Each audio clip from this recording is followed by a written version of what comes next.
Okay, that's better. Oh, damn it. Okay. Oh, maybe it's, there we go.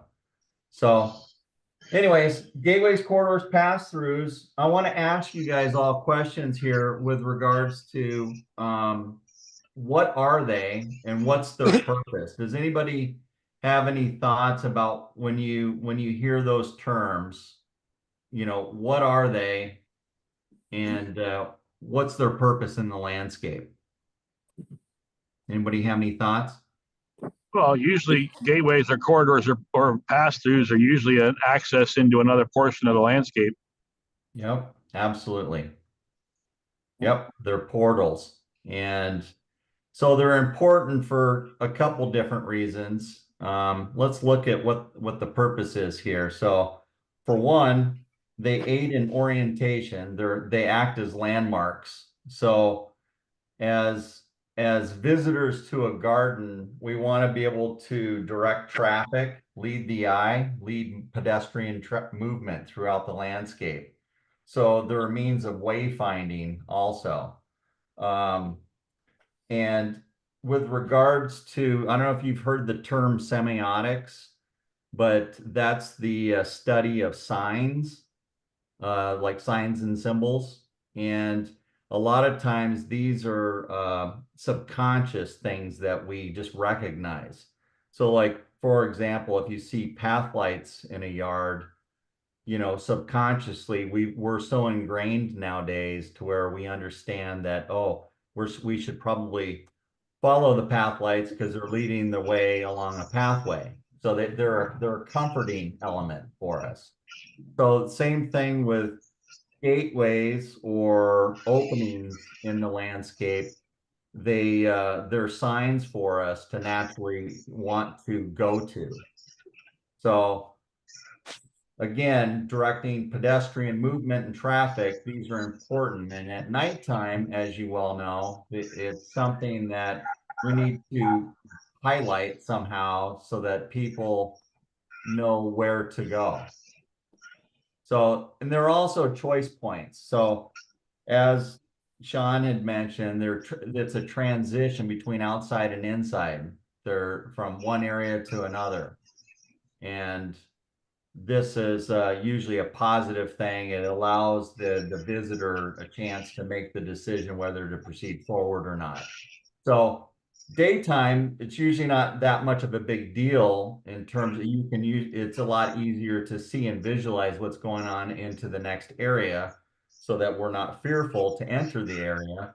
Um, but at nighttime, this can be a challenge. So the idea is to basically help to highlight the next area so that it doesn't seem, fearful to enter into it. So why are these things important? And it comes down to understanding, we need to understand our environment that we live in. And through our lighting, we're able to do that. So if we have a lack of understanding, which that basically is a form of stress, or we call it's a distressed state. We're feeling anxiety, which leads to mental fatigue. And mental fatigue is when the mind is taxed and challenged. If you've taken any of my class, well, my other class that I teach is lighting design awareness. One of the things we talk about is mental fatigue, and that's where if we're confused by what we see in the landscape, especially at night when we're illuminating things, that can build up stress and confusion, which is not good. We want our time in the landscape to be joyful, pleasant, comfortable, and something that's easy to facilitate, as a visitor. So understanding the space and the people in it, it helps us to feel oriented and confident. So where we want to explore. And exploration is another key part of understanding. People naturally want to explore as long as they feel comfortable. So that helps in that state. Um, and you can see here, I wrote down, it says to understand requires storing, using, evaluating information That's what the mind is doing. So it's a basic human need in our functioning. So it's important for us to provide this understanding through these visual displays.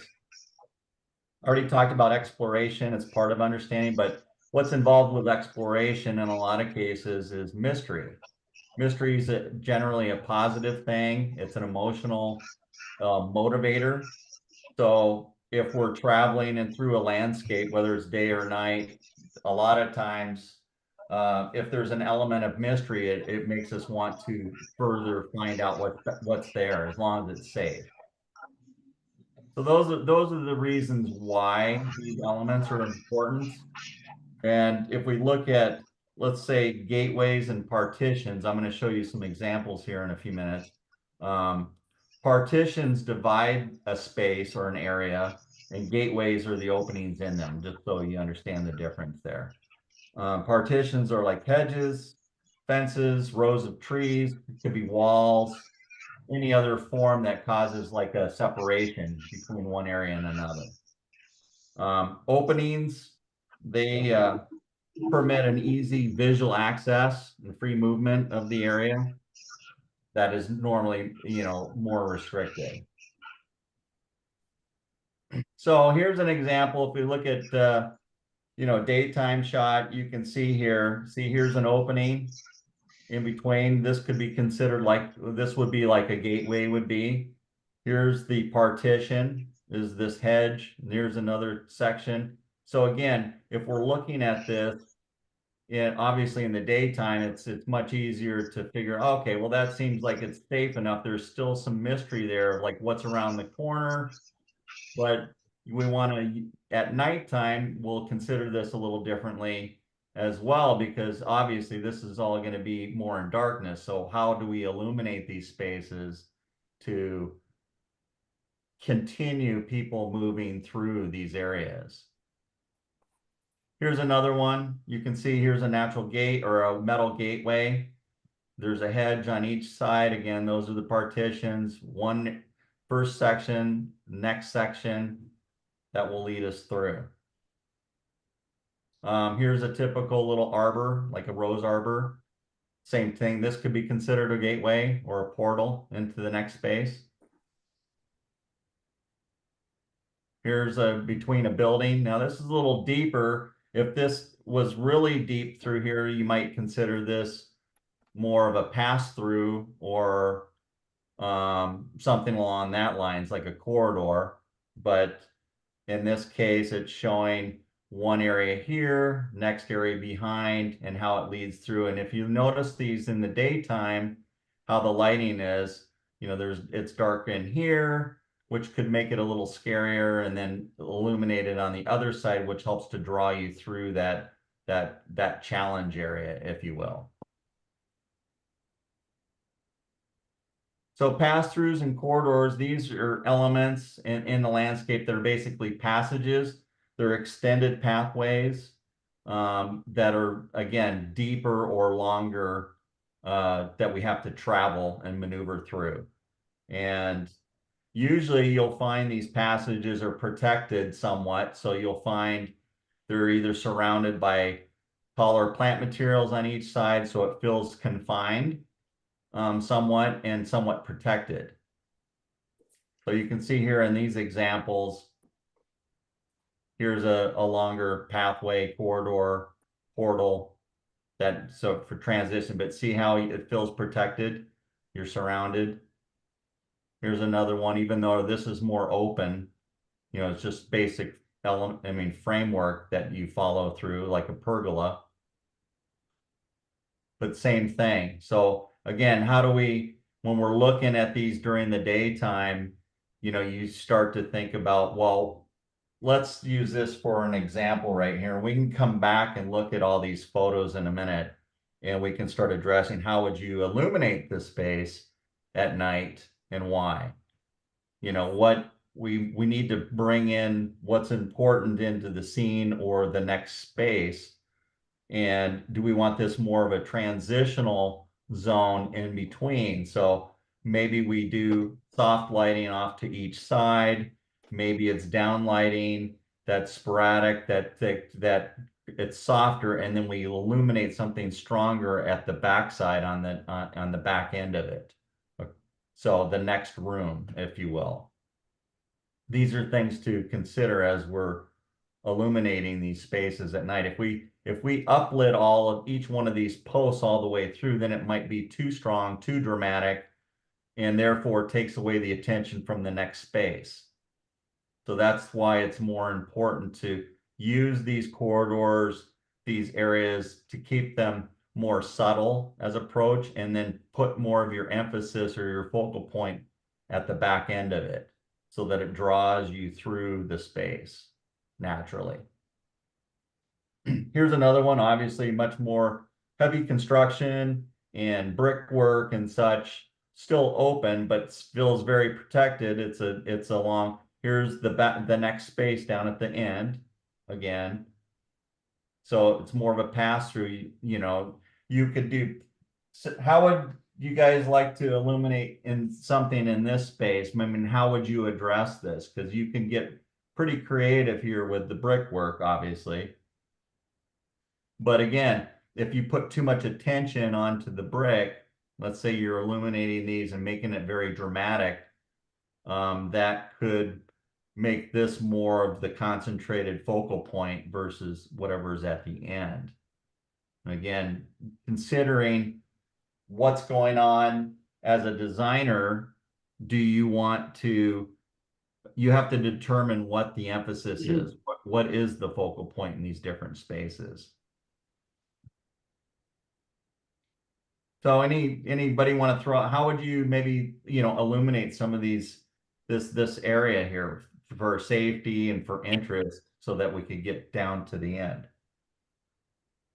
Any, In my opinion, I think, hey, John. hey, Mark, hey, everybody. Um, I think some nice subtle light and through these columns. These columns are really interesting.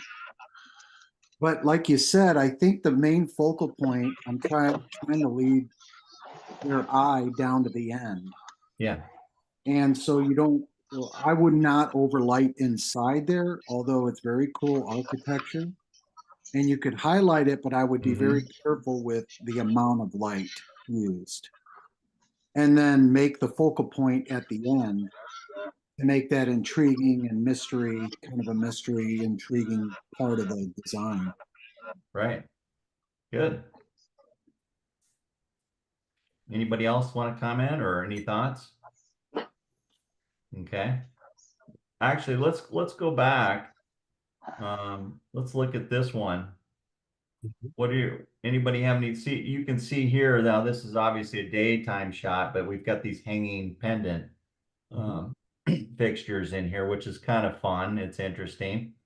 And that made me enough lighting for this space in through here, but I'm always curious to hear, you know, what are your thoughts, anybody else, towards the columns, towards the overhead and the plant growth, towards the side pockets? How would you address this? You could do some soft lighting up the sides just to get some of that texture on it, but I wouldn't go crazy with it. I would use some very subtle.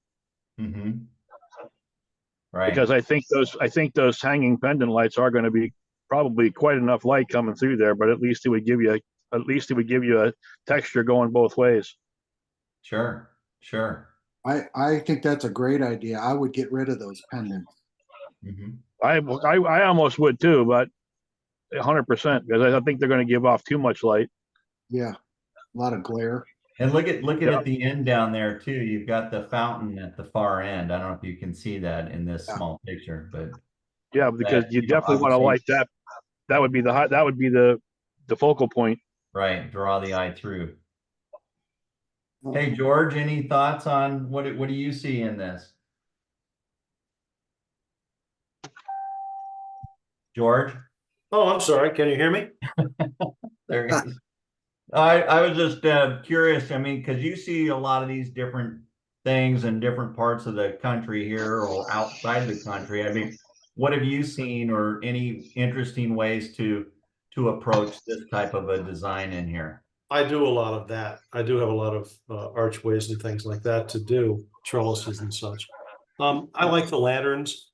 I try to acid etch or sandblast the glass so that you don't see the light source. Makes it a much softer light. We put them on a dimmer, um, Nice. and we can control the amount of light. Does a really great job. You really Mhm. can't do much else with that because the columns are too close on the pavement. And you've only got what appears to be about a 4 to 5 foot, maybe 5 foot pathway pavement. Mhm. You Right. don't really have enough room to do any uplighting in that. It's too thick to come down through it, which I like to do. But yeah, I actually, that's probably how I would do that with a hanging fixture. I would also tie it off from the sides so it doesn't swing because we get a lot of wind down here. We may have hurricanes. Oh, wow. Yeah.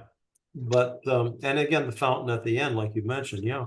I think it's a nice look. I really do. I don't Mhm. like the glare of the individual candles or the lamps, Glass. Yeah. because that does take away from it. Your eye goes right to it. But you can soften it by, by acid etching the glass. Mm-hmm. Okay. Good. Nice. Any other thoughts? Anybody? That's an awesome idea, George. You always come up with those non-glaring ideas, and had a privilege on hearing you in other classes that I've been in using different paint and things like that. Mhm. Very cool. I love it.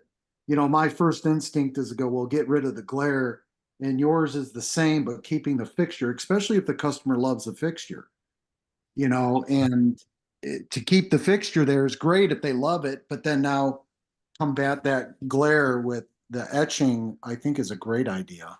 And the dimming. Yeah, that's Yeah. dimmer on everything. Yeah. It looks great if you do that. By the way, if you acid etch or sandblast the glass, you really never have to clean it. Never looks dirty. That's why you're the guru, George. Hey, That's for sure.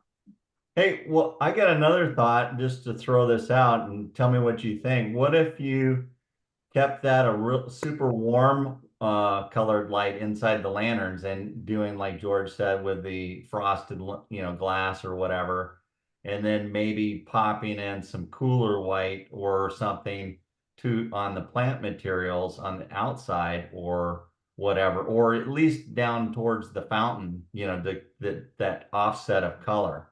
Anybody like that type of approach? oh And sure, That would absolutely. look good too. Yeah, it would really make that green pop and almost glow in a way, and you'd get some good reflective light off those leaves, right? Am I right? sure, sure. Yeah. Yeah, no, this is great. These are all good ideas because again, everybody will approach things a little differently, and it's kind of fun. I like to hear everybody's thoughts on this. So yeah, feel free if you have interesting ideas or whatever, just throw them out because this is what this type of class is for. It's for we want to have discussions and hear different ideas. That's the point. And So Mark, one more thing. If you can't yeah. frost the glass, frost the light bulbs, frost the lamps, Oh and yeah. take that glare away. At least you have something in Yep. your idea to Yeah. the client says, oh, I love them. Oh, well, fine. Let's use some frosted lamps. It'll be better than a clear glass. Right. I agree. Excellent. Okay. Let's so Well, I'm switching over to my computer, so I'm yeah, no problem. joining on one and hanging up on the other. So I guess let's go to this one. Here's another one. Mhm. A different type of pergola, arbor overhead. Any thoughts on this structure? And now it's kind of the same thing as the last one, a little different, but Hmm. Mm. would you do, you know, I guess one thought would be is because there's so many posts and this thing's pretty lengthy. Would you illuminate each cell like between posts? Or would you skip a section and so that it's more, you know, there's more contrast between sections? What if we downlit it? Yeah, Yeah. downlight through the center or offset to each side. You know, the outside where it's, let's say it's on these beam sections here where maybe it spills out here, maybe another one spills out here, you know. Or would that be too much light? Again, I'm not sure what the span is here. Talking about downlighting, Mark?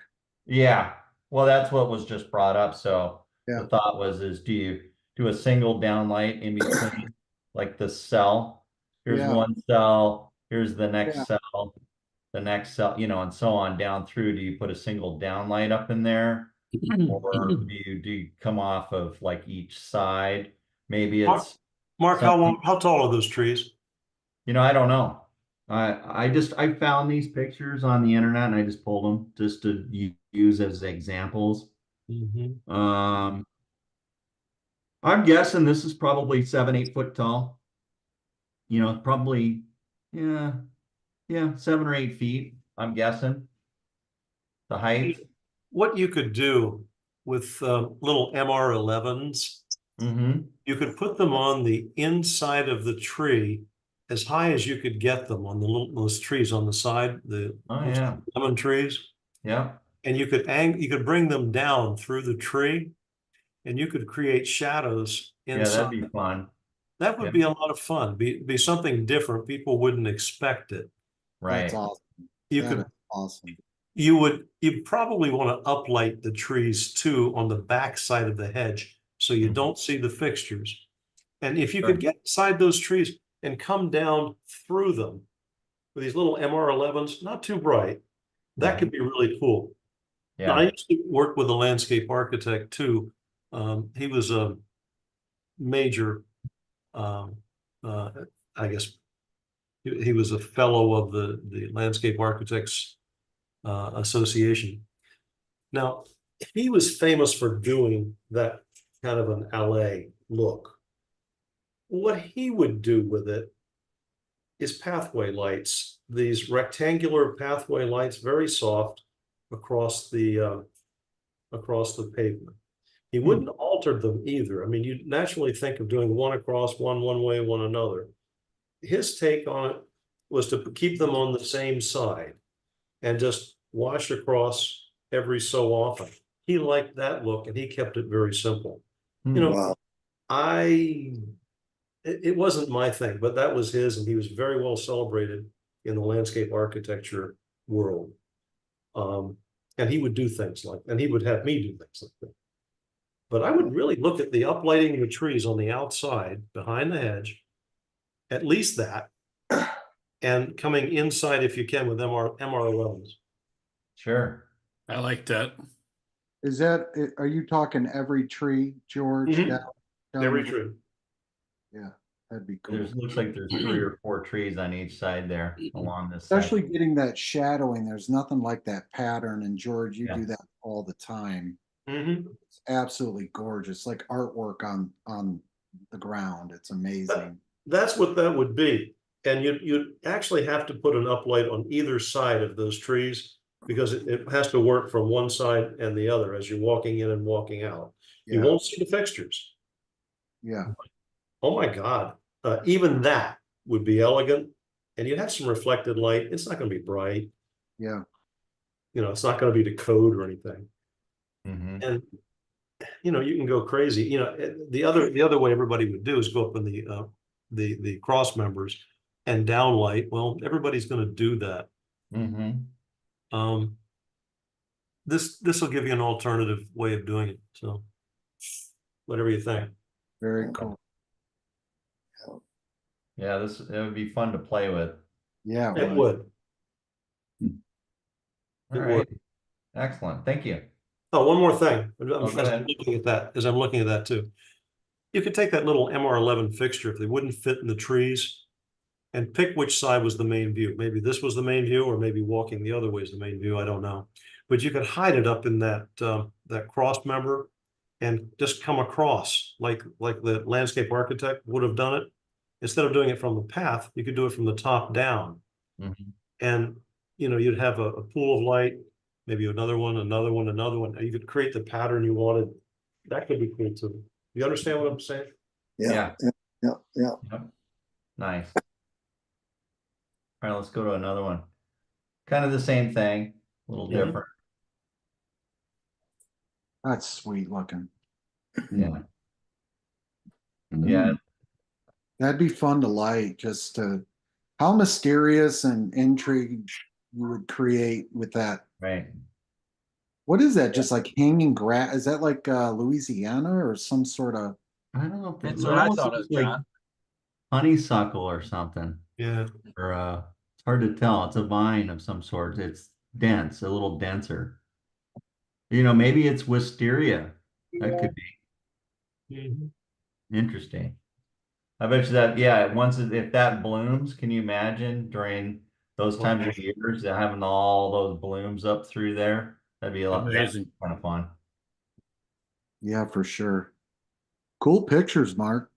Thanks. Yeah, I got lucky. I just started searching randomly. And Mhm.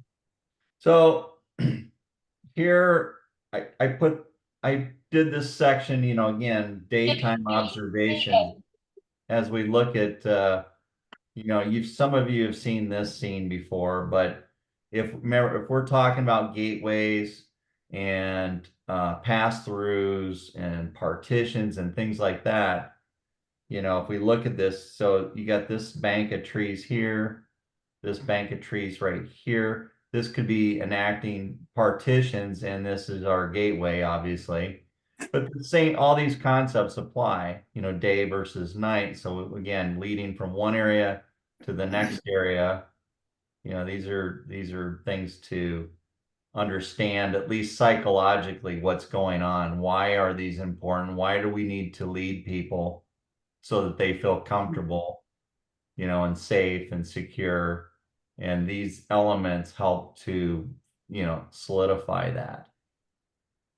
And the other thing too, as we talk about this, when we talked about semiotics and signs, is people need to remember things. Let's say you're at a brand new landscape and it's a large property. If you don't remember certain elements in the yard, you may feel like you're going to get lost. So landmarks are important so that people can remember, like, oh, I remember, the white gate is over here. That will help to lead them back to safety again, if they feel like they're getting lost. So here's another example. Again, look at this little pocket space here. You've got this shrub hedge or these shrubs that are acting as partition.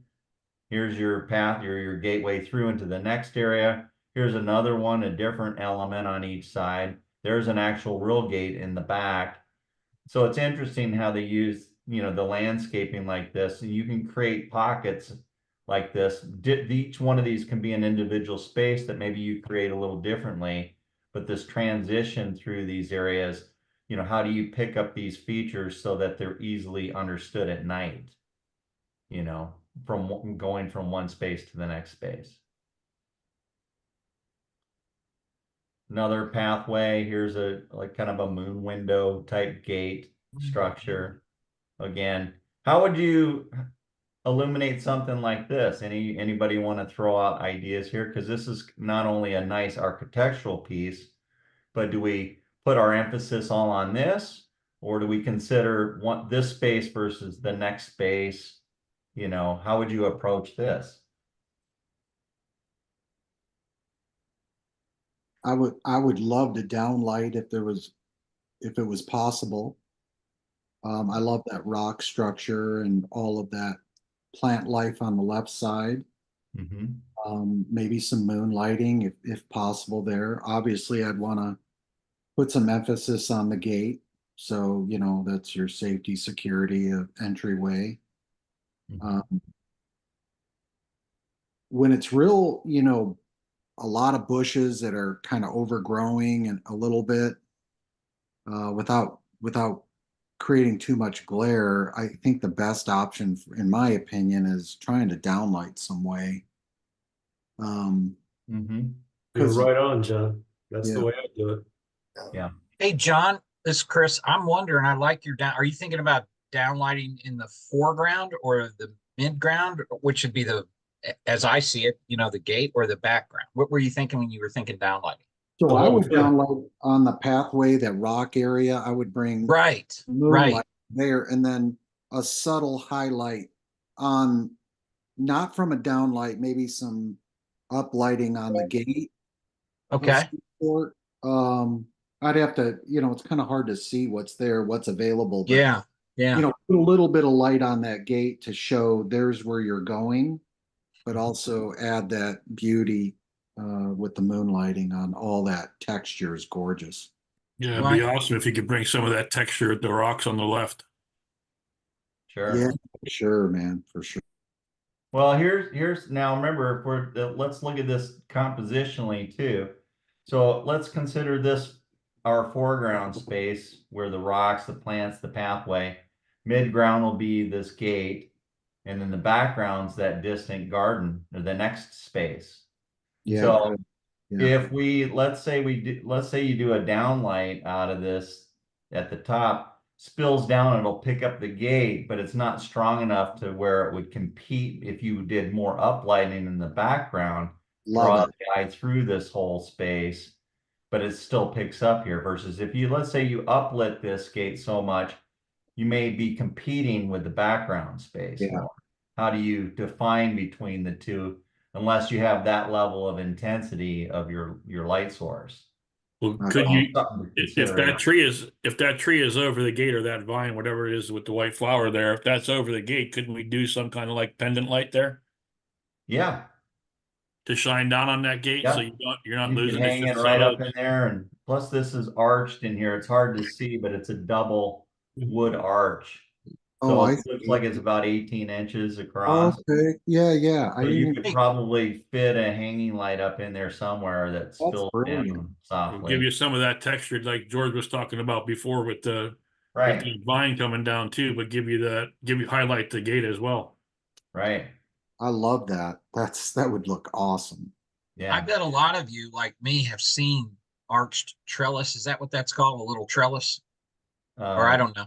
Arched Yeah, thing. arbor, or yeah, Arbor. more of an arbor. I've seen them double, but what really is beautiful about it is they've created that circle with the gate. Mm-hmm. Very Yep. interesting.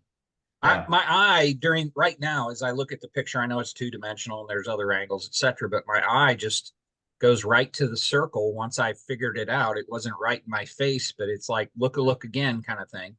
Mm-hmm. And yeah, I see the foreground. I think John had mentioned the downlighting, and then Sean had mentioned maybe a pendant on that, but then maybe some uplighting behind it. Just I'd be wanting to finish that circle after dark. Somehow draw attention to that circle, Mm-hmm. Yeah. which I think all of y'all were saying.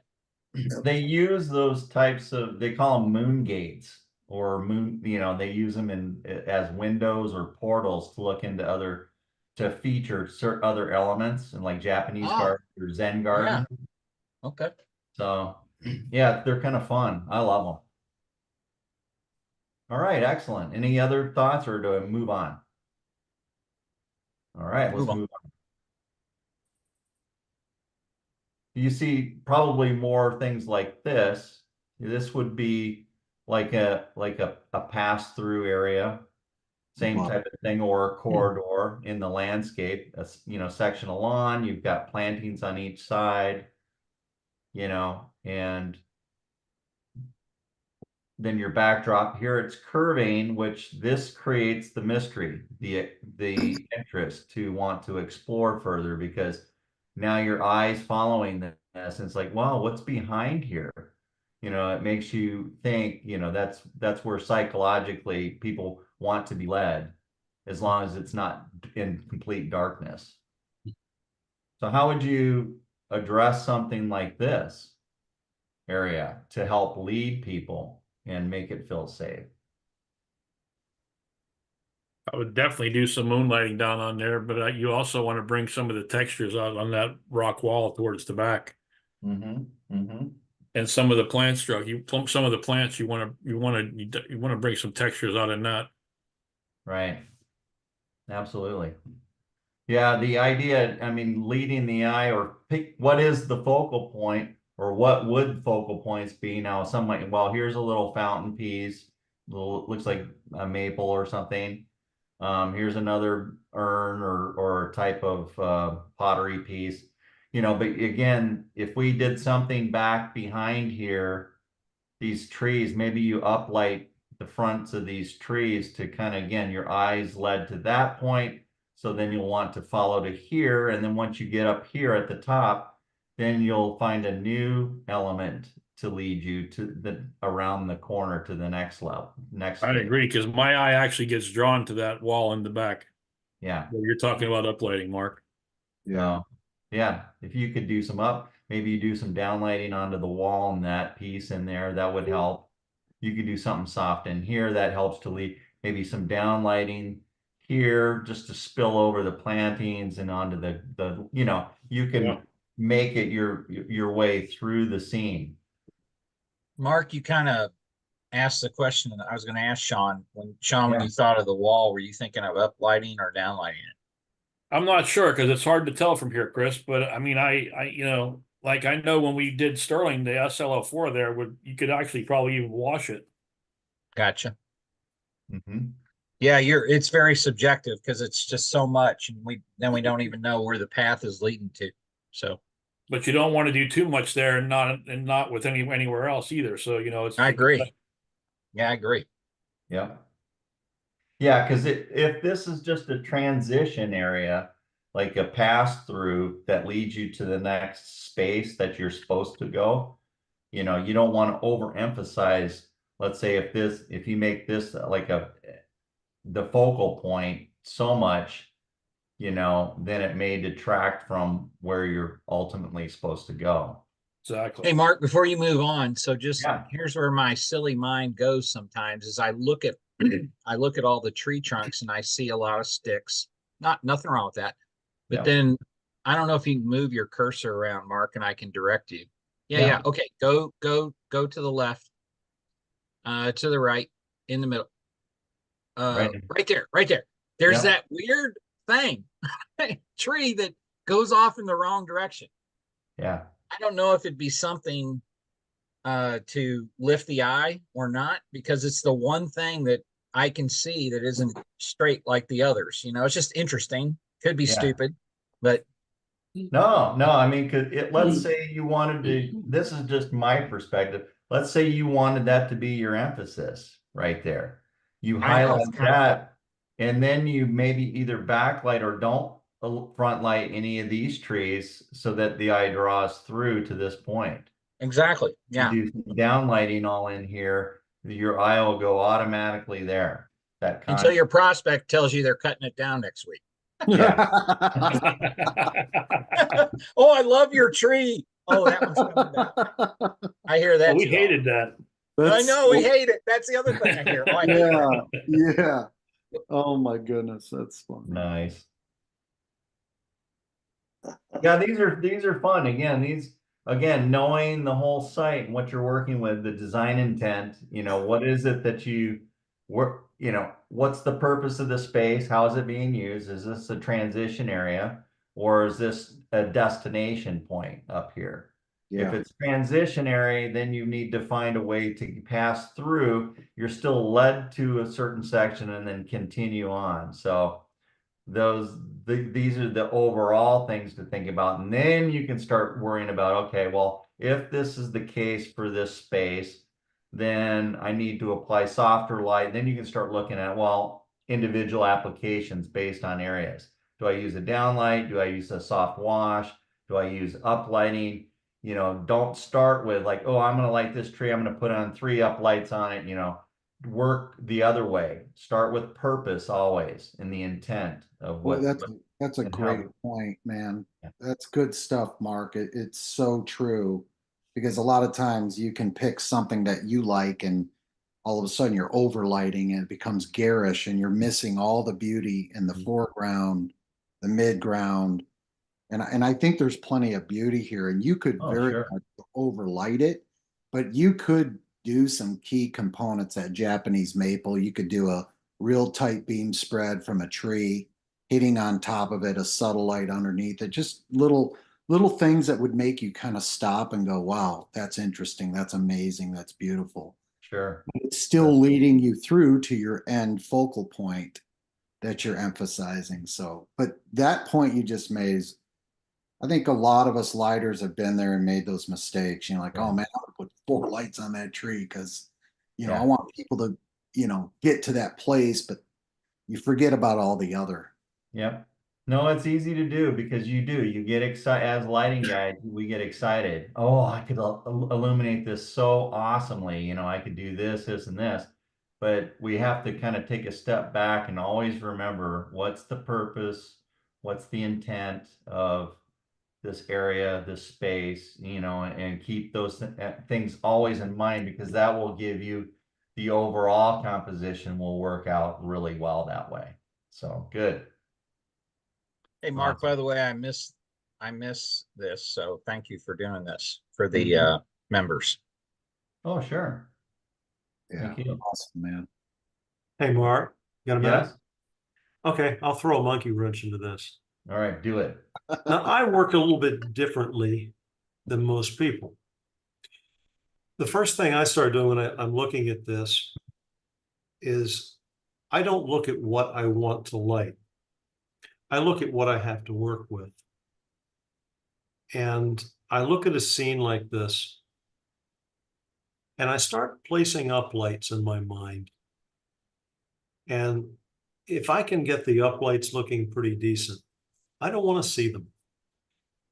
I'm going to go behind the trees, like I think John said, and silhouette these trees. Mark, I think that was your idea too. I wouldn't directly uplight the tall sticks, the tall trees. I'd go back in the foliage and I'd look at one light uplighting maybe 2 or 3 trees and start seeing if I can get maybe light to dark to light areas of these trees just glowing. I'd have to trim, I'd have to prune, I'd have to create a chimney for those lights to go up through, but you wouldn't see it in the back. I'd get that done. Now, obviously you want to light the wall and you want to light the fountain, you want to light this understory, but you look at the direction of what's happening here. You go to the very back where it's winding around to the left. And if you can, you set that up as a direction of your downlighting. So you'd come across in angles of that. So it would be coming from left to right and maybe left to right here. And even if you went right to left, it would be going in the same pattern, in the same angle. I think what you could do is come across all of this and light across the, you know, the bird feeder, whatever, the bird bath, the maple, and come across the rock wall and the grass and the other side, and set it up in a direction, in the same direction as where that goes down the back way. And then you start looking at, okay, I've got that pretty well done. Now, what are my features that I want to look at? Do I want to accent anything else? And that's kind of how I would look at this. Interesting. Hey, George, Chris, Yeah. can I ask you a question? Of course. So, you know, we all see that the stone inlays in the grass. So if I understood you right, you would have some uplighting, silhouette, and tree trunks. I think I was grasping that, and then some moonlighting that would come from different angles. But your main thing is to guide the eye. Well, first thing, I think the stone path is you would make the grass the path, I guess. This just Well, inviting them to traverse around the corner. Is that correct? I don't think of it that way.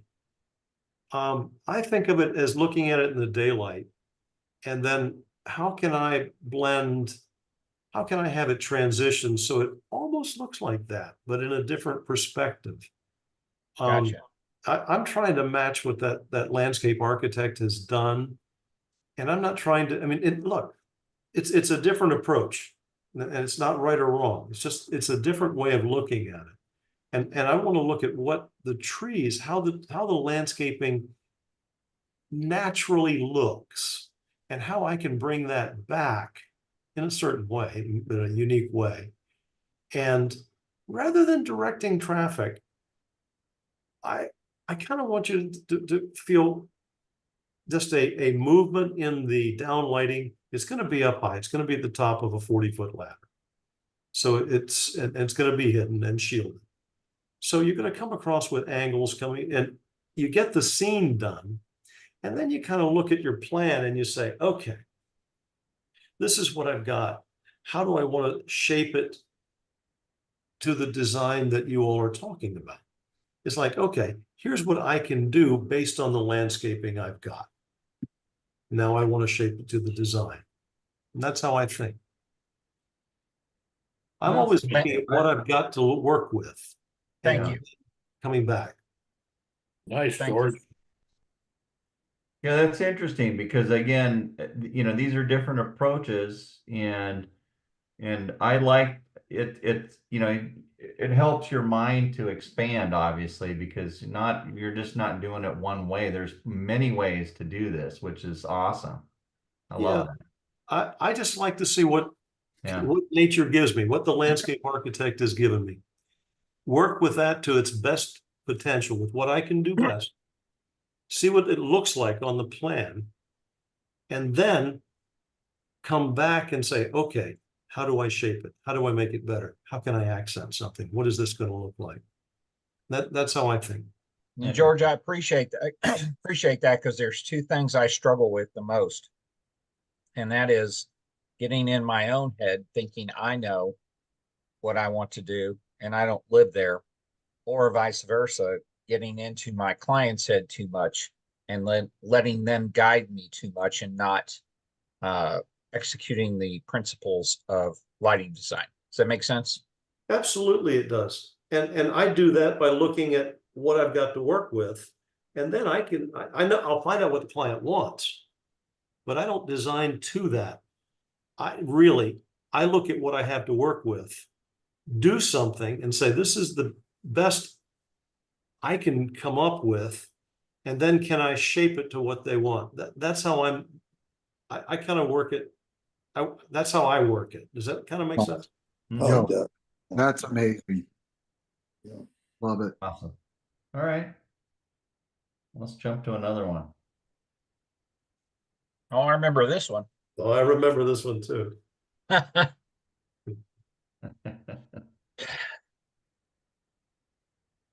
So again, if we're being a resident or a structure like this, what's most important, like we talked about this, and like for front yards, typically it's leading people to the front door. So assuming this is the front door here and they happen to have a natural gateway or this arbor structure that's built here to frame it in, that's going to help us to direct or become.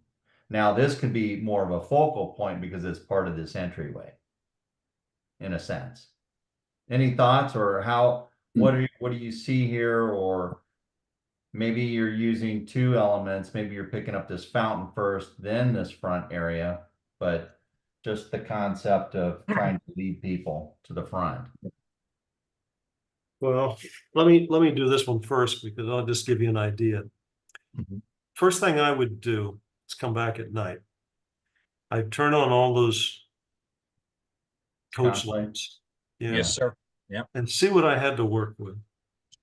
And, by putting those on dimmers, I use that a lot. Mm-hmm. And it kind of depends on the budget you have to work with, how complicated you want to get. So I'd look at that at night, and I'd come back and put it on a dimmer and make them really happy. They go, oh, this is really cool. Didn't know I had this. Mm-hmm. Well, that one coach light over the little patio with the two chairs is actually enough to sit out there. I don't know why you would, but Yeah. it's enough. Now, if all you did was that, just dim the damn coach lights. Let the warm light spilling out of the inside windows. That'll add a lot of glow to it. It's very pretty. You have that little oak tree. I would be at the base of this bush. There's 3 bushes in front of the oak tree.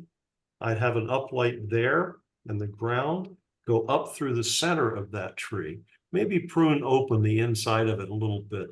That by itself, one light, a par 38, 30-watt par 38. God, they would love it. You could get up inside of that, and I could do 2 downlights and just come back and light the understory and just keep all the lighting in that little patio. They freaking love it. If that's all you did, hey, you got a winner. The people would love it. Mhm. Do you need to do more? Well, maybe something at the front door, but I'm sure they've got egress lights there somewhere. You can't see it. Mhm. You know, how do you light that little fountain and that little thing in the middle? I don't know. Mhm. Can you add pathway lights up and around? Sure, you can. But if all you did was that tree and you did that tree well, you could have a winner with one light. It's my thoughts. Yeah, Mark, I've got, Yep. I have a comment. sure. Um, I've learned a lot from George over the last, 2 years of our relationship. And I saw a photograph from Gambino project he just finished a week or so ago. Mhm. I am growing more and more, I don't know if it's resistant, but to putting lots of light on the front of the home, a typical home like this one, which looks like you got the front door and you've got the 2-car or 3-car front load garage facing the front. They pull in, and in 10 seconds, depending on the windows, what they see from inside the windows inside the home, their view's done. You got that? Everything's about, go ahead, George. No, I agree with you. You got that. It's right. Yeah, everything is about, typically in a typical home, the windows that face the back of the home are the rooms that people spend time in after dark. Master bedroom, master bath, great room, family room, TV room, kitchen, sink, etc. The windows that typically face the front are rooms they do not spend time in after dark. Now, this is probably could be an enigma because they got that little sitting area. Could be office study or something like that. But something I'm always asking my client, are you using the space after dark? Because if they're not, if they are, then I'm going to think about illuminating that space as they sit there. If it's an office on the other side of those 2 sliding glass or French doors, then I'm thinking about them sitting working late and looking at that tree. But I light everything from the front for them. And what I saw that Mike Gambino did is exactly what George said, is control the existing lights. Because what I see in this setting is an old kind of, forgive my misnaming stuff, but I see like an old cantina or an older home. And I just met with a client a couple days ago. Met with them today. And the home was built in the 1900s. Well, the home had no lighting on it when it was built. And so the first thing I asked them is, why do you want lighting on the front of it at all? You bought this home because you're a traditionalist and you respect that. Why do you want lighting on it? Guess what? They did not. So then we went to what George said, dimming and controlling some existing coach and or lantern type fixtures to Mhm. create that gaslight warm look, and then just build something around it. Am I saying that right, George? I think. Absolutely. Use what you have. Spend the money where you can do some good, which is on the back side. And that tree, it's, you know, you almost can't overlight that oak tree because it's 30 feet tall. And you're wasting half of it. You just go up through the center of it. That's the focal point of the landscape lighting. and the house is as it is, and welcome home. Mhm. Good. If you want some pathway lights, though, if you need it for people walking up, you can think about that. Well, here's a couple thoughts. Look at the color of the concrete there. It's so white and bright. If Mhm. you had, like you said, maybe a couple downlights I think that's an olive tree. I don't think it's an oak. It is Okay. all. Either way, it doesn't matter. But I think you'll get a lot of indirect lighting that spills out. I mean, it should be plenty of light to see to get in. Mhm. I would think, unless you did a couple, maybe you do 2 or 3, maybe you could do path lights out here too. One here, one over here, one here or something, if it was that dark, but Mhm. yeah.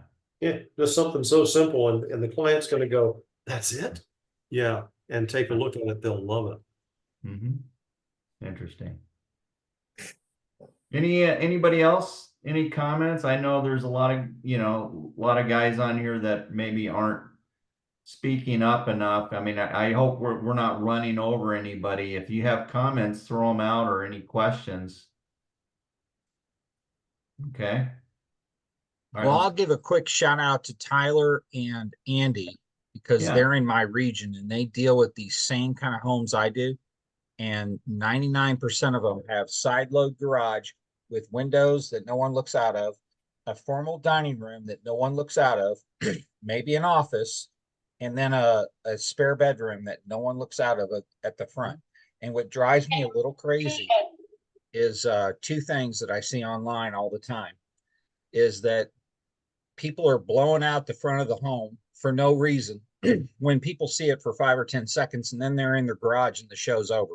Mhm. I get it if the client wants to show off their home. I understand that. But for the most part, they don't know we are their guide and you're wanting them to invest dollars where something that enhances their life. And that's the windows that face the back typically. Mhm. Sure. No, good Yeah. point. But Good dimming those coach lights, you are enhancing it because Yes, sir. Yes, it's sir. gorgeous. You're correct. Well, I think it's gotten back to too many people focusing on lighting up architecture and not lighting up anything else that's around it. Mhm. Correct, Sean. I agree. Yep. And would you do anything with that pergola there just to guide people towards the front door? Yeah. You got a sconce right there by it. You got Oh plenty of. yeah, I light see it. there. Yeah. Okay. Yeah. Yeah, I don't think you need it, and I'm sure there's something there that we're not seeing. Gotta be something. Probably. I don't know. I might pick up something on that structure. I mean, just me personally, or maybe you do something maybe you backlight this. See, there's a little palm in here in this That would look pot nice, sure. against If- the wall. That if could you be have power. interesting with a silhouette in there or a warm glow.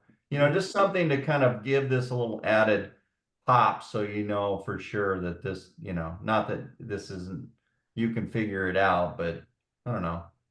Could you do an uplight that might get some of that cross patches from the pergola onto that wall? Yeah, I mean that's a potential. I mean, depending on the angle on each side, like if you were to wash up through, I'm sure you'd get some shadowing or something across the top. Yeah, I don't know. I mean, it'd be fun to play with for sure. Depending on what look you're looking for. Right. So I'd Um, like, go ahead. one thing I'd like to say is early on when I started doing this and I would do a reveal or a nighttime adjustment, the first thing that I noticed was I didn't address the sconces or the coach lights. And I learned really quick, it'll ruin any type of lighting scheme you can put up. And so part of what we do is addressing coach lights, any outdoor lighting that they have, no matter what it is, and getting them on timers and dimmers and all of that. And there's plenty of markup there because most of the time, and I love when you pull up to a home and their lights are all on, because they need timers and they need dimmers. And George, you bring those little things that a lot of people don't think about. And it would, and I never, I would, to be honest, I didn't even think about what you were thinking about. In other words, I didn't think about going, let's just really not light too much, but maybe just the landscape, and then really address the coach lights because there's plenty of light there for the purpose of getting me to the front door. So it's just this discussion and the way you pros look at it is just so invaluable, and I appreciate it. I agree, John. Yeah, that's the beauty of this whole thing with the study group is that everybody can throw in their ideas and thoughts, and I'm telling you, everybody's going to walk away with something they didn't think about earlier, which is I love that. So I see a lot of chats there's some chats that are here. I'm not going to go through and read each one, but it's something right now. But one of these days, I'm going to have to get an assistant to help go through it. So that we can keep, obviously keep things going. But if there are important questions that you put on the chat that we did not address or something, then shoot that out. Feel free. Now we're at the point of it right now. We're about an hour in where normally we're supposed to stop. I do have more slides that show more of like examples of nighttime lighting of some of these different elements. If you want to stay on, I can just show you these photos if you want, or if you want to just call it here, because this was great study just in this itself. I Let's love it. go. Let's All go. right, keep going. I'm good, man. All right. Well, if anybody's got to drop, just go ahead and drop, but I'll just real quick. I wanted to just show, nighttime photos that I pulled together from different places. Again, same thing. So, again, here you can see in this little photo, a little gateway with a lattice structure around it. Now, this one actually is more of like an art piece. It's not even a real gateway. This was just an aside garden that it was just a way to do it as an art piece. So this again, downlight here, you've got two soft wash lights on each side, just to highlight this piece within the space. Here's another typical gateway, but notice, okay, you've got a single downlight right before the gate. So it's highlighting the gate and it picks up the pathway, but see how now it's darker behind. How does that make you feel? Anybody? Too bright for me. It doesn't give you, it's not really like, inviting. It's really creates a mystery, really creates, I don't know, like you don't want to go through the gate. right. A little more drama there with that, because again, it's darker behind, so you don't know where does this lead? Should I go through there? Again, choice points. So here's another one. Same kind of thing. But notice here, little shed in the background. Maybe this wasn't an ideal area to go on a side yard. Again, just a single downlight, but to feature that, whether it's important enough to feature or not, I guess depends on the space. Looks like an MR16 7-watt. Yeah, I know, strong. 60.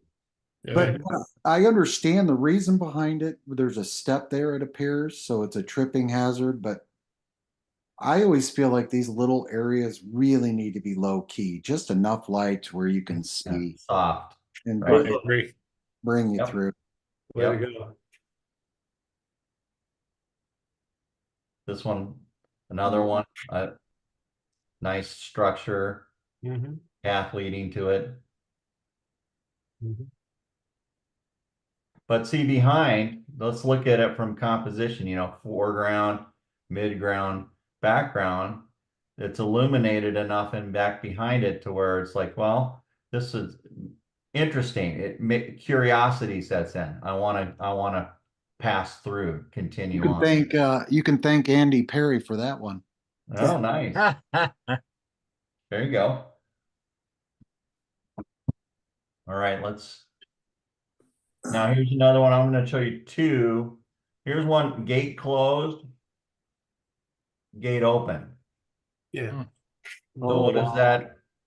Let's look at, all right, gate closed. Again, Yeah. same thing, foreground, midground, background.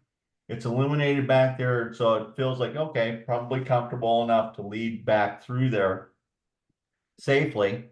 Yeah. But again, when it's closed, what does that tell you psychologically with the gate closed? You know, Tells me to stay out. The dog yeah, can't maybe get it out. makes you, right? But But then the question comes in is like, would that make you want to still go through it because Oh, of the yeah. way the background's lit, or does it make you? I don't know. What are your thoughts on this? I think the door's a little goth, like a little Like a dungeon? kind of, yeah, it's kind of more like but I'd go through it. I want to Yeah. know what's spot back behind there because the background's lit. I want to know something's back there and I want to go. That's Yeah. right. Yeah. Or if you have a homeowner, if the garage is back there or something, you wouldn't mind going back at night. Right. So psychologically, see how these things play. The That's gate, beautiful. you know, subconsciously, it makes you think, well, maybe I'm not supposed to go through there because the gate's closed. You know, so that's general. But again, because it's illuminated, then now it questions, well, maybe it's okay to go back there because it's illuminated, and maybe, you know, you start thinking different ways. So let's go back to here's the other one now. Gate open. And This is from the other side. Yeah, that's right. cool. That's cool. But now doesn't that create curiosity and intrigue? Like, ooh, I want to follow those steps Oh, yeah. in Yeah. behind there. Sure. Yeah. Mark, I kind of think of it from my perspective, which is the previous picture.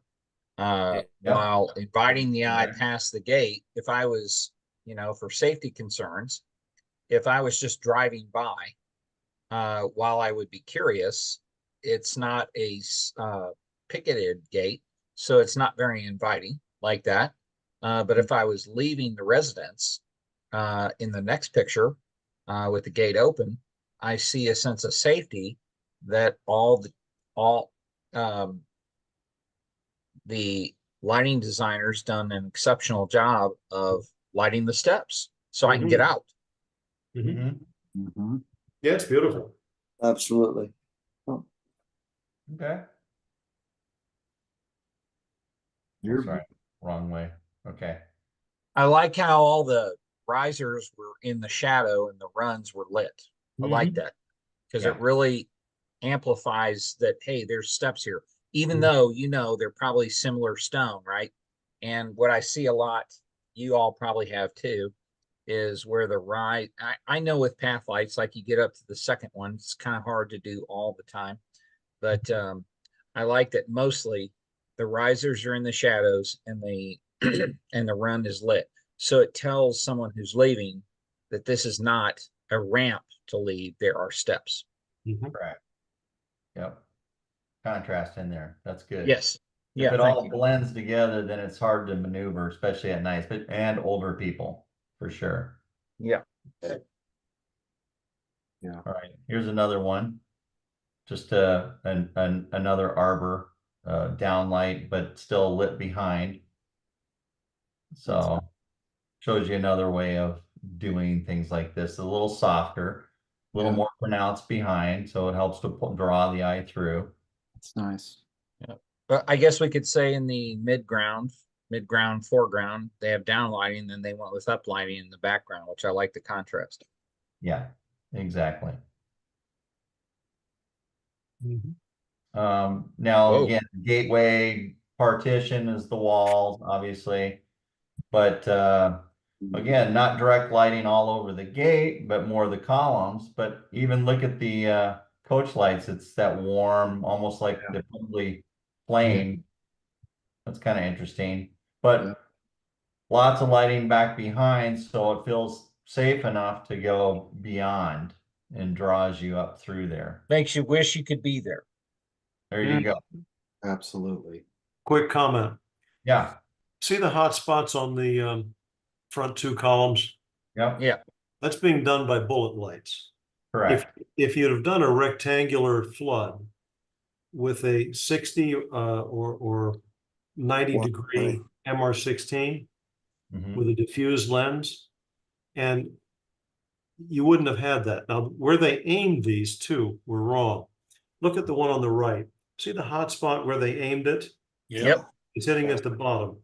If they would have backed it up and hit the top, then you're actually wasting half the light, even with the rectangular fixtures. If you would do that, you'd have an even wash all the way down and your eye wouldn't pick that up. And it's just something to think about when you're doing columns like that, because, and you can practice with it. You'd probably be, 18, 20 inches away low coming up that column. With a 90-degree MR16, you could probably get up as close as 8, 10 inches. You'd have to play with it, but it would be an even wash all the way up. George, you're saying you don't always have to be back so far, but tip the daggone fixture back. Is that correct? That is correct. And you're aiming at the top of you're wasting half of the light, but it makes a very soft, very even look. Would you go with maybe like a 2700 instead of 3000 there? Wouldn't matter which color, but I would prefer the 2700 for that because of the color of the stones. Exactly. Yeah. That looks like about a 4000, but I'm just guessing. That looks like a neutral white. Yeah. Now look down through that. Now again, you're looking at a photograph. The two lights, the two lanterns, perfect intensity. Okay. Yeah. The trees actually, now it may be the exposure, but the trees going down through the driveway are just a little bit bright. Yeah. Now, if it's not the photograph, hey, it could very well be. But I'd start looking at knocking it down just a little bit. Very well done. But just toning the whole thing, softening the whole thing a little bit. George, you think it's if the exposure is right, are you thinking it's either overexposed, or would you do less fixtures? Well, it wouldn't be less fixtures. I would be Okay. I would be dimming them because it's very evenly done. I mean, it's elegant. It really is. Gotcha. But I would, it's too much. It would be. I'm wondering if while they're Soft- trying to hit the pines that are 80 feet tall, they aren't. I'm wondering if while they're trying to hit some of the taller landscape, if they're not, hot spotting, or the foot candles are brighter at the bottom. Could that be the case? Possibly. Could be I'm not there. Yeah. You'd have to see it. But honestly, this is where, this is the difference. As my friend in the restaurant business said, between chicken chip and chicken salad, it all comes from the same chicken. You can make the difference. You can do something a little bit different. And you can do it with a dimmer, or you can actually walk through it with some flat black paint. And you can start just massaging it where no one else will go that extra time. Soften it out a little bit, get the intensity you want. And if they're tall trees, don't bother it. You actually have to do it one by one and look at it. And that's the difference. That's the kind of thing I wish I was able to show you in person what it would look like. But it takes a little time and not that much. But for me, I'd soften the front entrance, bring the whole thing down a little bit, and just gently soften the look. As you soften the front entrance, it automatically elevates what's behind it, so you can soften that too. Aha. Yes, it does. Aha. Well, Ellie needs to have George out at a project. We can all come see what George would do. I know. I'm ready to go. I'm ready. It's a different way of looking at it, guys. That's all. Just a little different way of looking at it. Very nice. All right. One of the things, if you ever have to light a building or light a wall, this is a good way to do it. Think about it. See those what I was telling you, aiming the fixtures at the top of the column. Well, the first thing you do, you tell an electrician to go out and light this building. Well, they're going to put the spot right in the middle of the building, and then you'll see the hot spot. If you'll tilt that thing back and waste half of the light and aim it at the top of the building, you'll see the whole thing come back very soft. It won't be as bright, but it'll be very even all the way across. And that's the kind of look that I'm trying to do. Yeah, Perfect. nice. All right. Mhm. Another pergola. Downlighting passing through each side.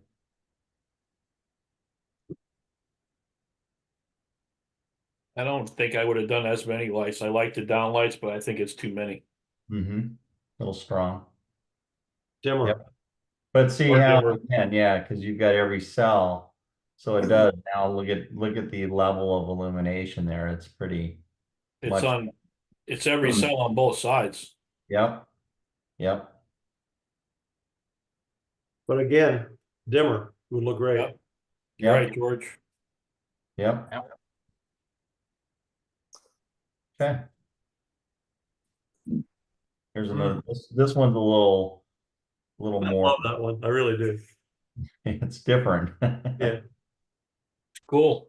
Yeah. So I was foreground, midground, background, but it very Yeah. interesting the patterns on in through the center there. But it's Look at very the shadows on the inviting to go house. Look at that. It looks great. through. Yeah, it's very inviting to go through. Oh, yeah. Nobody hiding in there. Gorgeous. There we go. All right, let's go. Here's another corridor shot. It's gorgeous. I Yeah. love that. Beautiful. How are they doing it? That's awesome. This is probably, well, there's a couple up lights in here, but down lighting, you can see the Right. shadow, the dappled patterns of the leaves. That's how you do it. Yep. I would have done a little bit more on the steps to highlight the step a little bit, not too much, but just a little bit. Yeah. But again, through the court, remember we talked about corridors, you want ideally to lead somewhere if this is a passageway. And you've got this through the table with the umbrella that captures your attention, draws Awesome. you through. Yeah. Yep. Who mentioned the steps being dark? I did. And Done. oh, hey. What if you went up inside the trees and cut some of the limbs away? Absolutely. That's the trick. Yeah. 100%. Nice. I've seen that one. Yeah. Oh, George Winterling, I think. Yeah. Another nice Same, right, corridor George? or space that, again, you've got it feels, confined because of the trees on each side, which is nice. But again, leading right down the gateway and then the backdrop at the very end.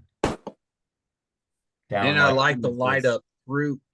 I like the light up through the trees in this instance. Yeah. Yeah. What Kelvin did you use, George? God knows. That was color corrected. No, that was metal halide. Wow. Old metal Wow. halide. And Nice. we changed it from the old style mercury vapor to metal halide. They wanted more light, and that's what this was all about. They did a lot of parties. This was in Italy, and it was just absolutely gorgeous. Valentino was the clothing designer that owned this house. It was in a little town called Cetona, Cetona, in Tuscany. And it was, there were Etruscan tombs on the property. It was absolutely beautiful villa, gorgeous.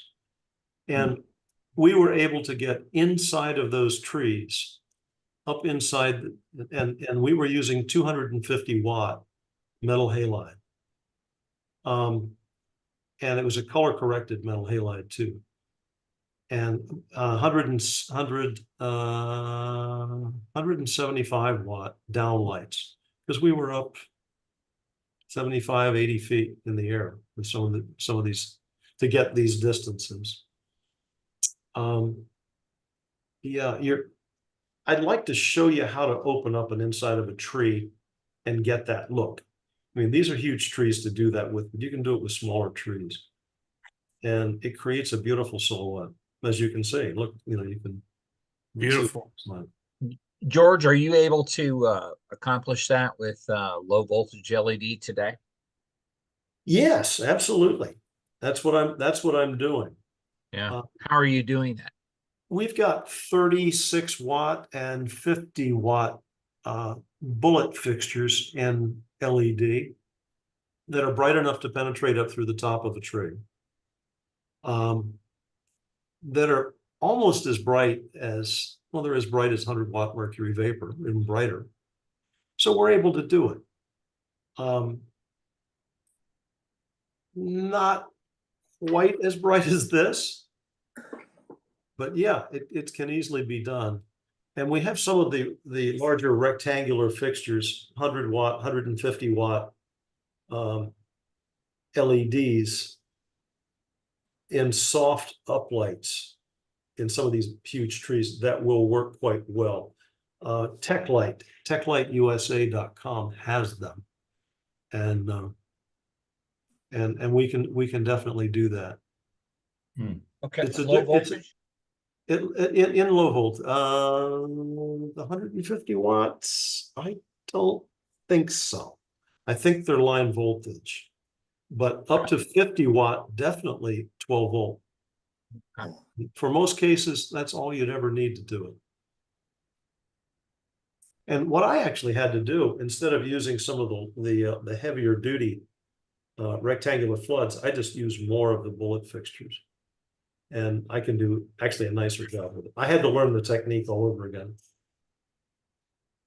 Great. Awesome. Yeah. All All right. Let's see if there's any. Oh, there is a couple more. Most of you have seen, well, not most, some of you have seen this image. Again, another corridor or a side transitional area, which again, it's fun to show these softer effects. Yeah, I really like this too. I like these bollards, you know, that create these shadow patterns. I really like those a lot. And they're using the walls of the brick to reflect back as a reflector. It's a great technique. Yeah. No then visible light they sources. got that Really good. silhouette. Yeah. Sorry, George, keep going. No, that's just a good technique. I mean, Yeah. And this is a more commercial, I would imagine this is a more commercial application. So you want as few lights in the way to get messed up and tripped over and the landscapers to deal with as possible. And they've done that. I mean, this is, it's very clean. It's very low maintenance. This is very good. You can see the hot spots that we were talking about because they put the hot spots low on the bricks. Had you brought them back a little bit and up further, you wouldn't have had the hot spots. But the hot spots are what's reflecting back to give you the light on a lot of light on the pathway. So Yeah, exactly. Yep. Very nice. Here's another one that again, like a pass through, or a corridor, if you want to call it, even though it's just the stairway. But because of the trees and the surroundings, you know, it feels like it's confined in through there, which is nice. where are they lighting the steps from? It's done really well. Yeah, down lighting. Yep, through there. The So whole thing, it's done beautifully. Yeah, that's beautiful. Really nice. And see, guys, see where it's not all lit. Even the left side is not all lit. The right side's not all lit. You go from darker to lighter to darker. It's done very evenly. It's really, it's been well thought out. That's really well done. Yeah. Add that contrast. Yeah, otherwise, if it's all the same, then it starts to blend together and become more bland. Yeah. It leads you right up the upstairs. You want to walk up there. Yeah. It's really, really well done. Yeah, I love how the lighting at the base of the steps, and then it leads to different parts of the steps lit different ways. Like George said, it really I want to go up it. Yeah. If we're all lit the same, it almost could work against it. So I think. Well, and look at this here too. If you, as you climb, you reach this level here, and then it's hard to see, there's a little seat bench here. Oh, And then- yeah. And see the lantern right next, so it's nice. It's more yeah. subdued and romantic in this space, not as bright, which is nice. Now, something else, Mark, see Yeah. the two hot spots. Can you, their Yeah. lights are overlit. Well, one of the first things you could do is know that in advance and do a little plant surgery. And just by cutting the one on the right, you could actually take that one piece off on the right. It looks like a white flower or something. You could cut that off and that light would be invisible. And then you could do almost the same thing over there, even if you had to cut that bush or relocate the bush. Take that hot spot away and make it perfect. That's how I kind of think about it. And Right. George, isn't sometimes it about perspective of where people are seeing things the most from, right? Absolutely, yes, yes. Yeah. It's all about that. Right. What's And the this is main one view? vantage point? Sure. Very nice. Yeah, very, very nice. All right. You're very. So that's that. Oh, that's it? That's it on. Oh, come on. Oh, Bring boo. it on. I need 10 more pictures. Yeah. This was Well, fun. let me stop sharing that. Let's come back to our master screen. Okay, there we go. All right. Well, does anybody have any final comments? We're ending it here, but again, in these mentor group studies, what we plan to do with this, which is beautiful, is we have a couple, experienced guys in this group that we try to attend everything we can, and then we throw out these concepts to you so that you can see, but ask questions. We're going to have several design topics coming through this mentor group, which that's my personal favorite. I love this design topic the most out of everything. So again, if you have ideas or suggestions, things that you'd like to see, how would you do this?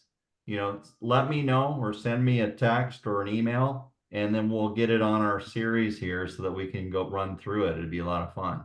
Or take a picture of it and Yeah. send it to Mark and we'll talk about it. I mean, we could do that too. Maybe people show examples, like if you have jobs that you're working on or potential problem on a job, to say, how would you guys do this? We could spend 15, 30 minutes and we could each give our input and run through ideas and options to help. So that's the goal here. It's again to help benefit designers so they can do bigger and better work. So any other final thoughts? Anybody want to throw in anything? Yeah, it's been awesome. Thanks. I learned a lot just on this one call. Good. Thank you. Yeah, Mark, thank you for inviting us, man. This is invaluable. Just hearing the pros and George talk about how he looks at things. Love it. Can't wait for the next one. Good. Good. Awesome. Mark, you're always the best. Okay. So, George, can I ask you a question? Are you related to the George Winterling weather forecaster in Florida? In Jacksonville? Yes. No. And then, that son of a gun, I called him when he was alive. He's passed away now. He's gone.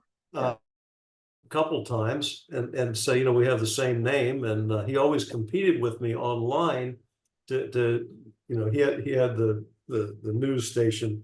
Oh, sure. And 50 years, yeah. Oh yeah. He never would call me back. Come on, man. Wow. And it was like, really? And I don't know whether he thought I was a joke or what, but he would. I knew he didn't because he knew I was online. Right. Yeah. And no, I'm originally, my family's originally from the Baltimore area, the Maryland area. Okay. And I think there's a New York group, and that was where he was from. Right.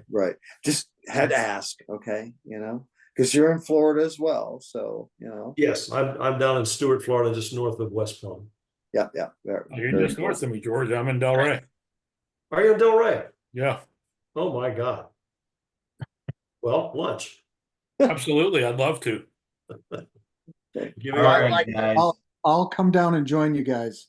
Love to have that too, John. best weather of the year. It's true. It's been tremendous down here. It has actually. I'd Very like I to just say wanna a say couple thank- words in Oh. closing, if I could, Mark.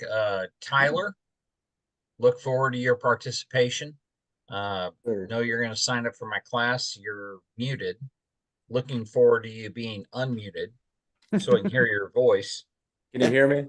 Oh, There yeah. we go. Love Yeah, it. yeah. Tyler is a young gun in our community, 20 years old, and he has a passion for lighting design. Cannot wait to see how he flourishes. Then we've got Olin down in north of Atlanta. You've been quietly following along, and I see you unmuted yourself. Look forward to yeah, thank Finally. you. Look forward to you being a part of our community. And this Absolutely. community is going to grow because it has great roots, which is Mark and a couple others. So thank you all so much for being on this call, man. So cool to have the young and the mid-aged. Olin, sorry, I don't mean to call you mid-aged, but you are. It's all good. Yeah. You too, As Chris. we- I learned a lot from you when we were in Sterling and Danville. So don't cut yourself short. Oh, I'll always cut myself short because I'm no teacher. I can teach a couple things, but design is not one of them, which is why I'm so thankful to be a part of Mark's class. Oh, Thank you, stop. Mark, for doing this. Well, Love you like I so say, much.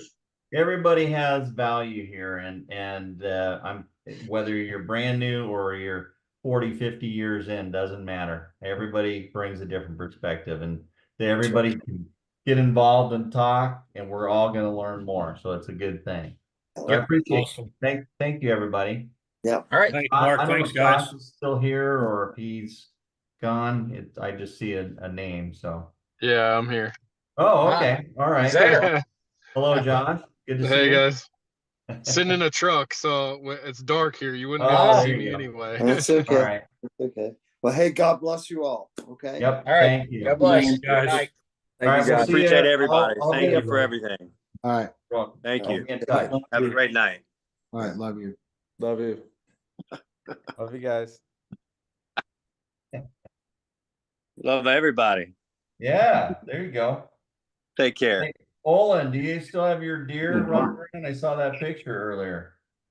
She came by this afternoon to visit for a little while. Oh, good. Awesome. She's still hanging out. Gonna be your pet. She is definitely a pet. That's awesome. Hey, Great well, times. thank you for being part of this. I hope Absolutely. this helped you can see some of what we're doing here, and it's only gonna get bigger and better. So it's That's great. I really appreciate it. yeah, no worries. All right. Look We'll talk forward you to soon. connecting in the future. Take care. Thank you. All right, bye.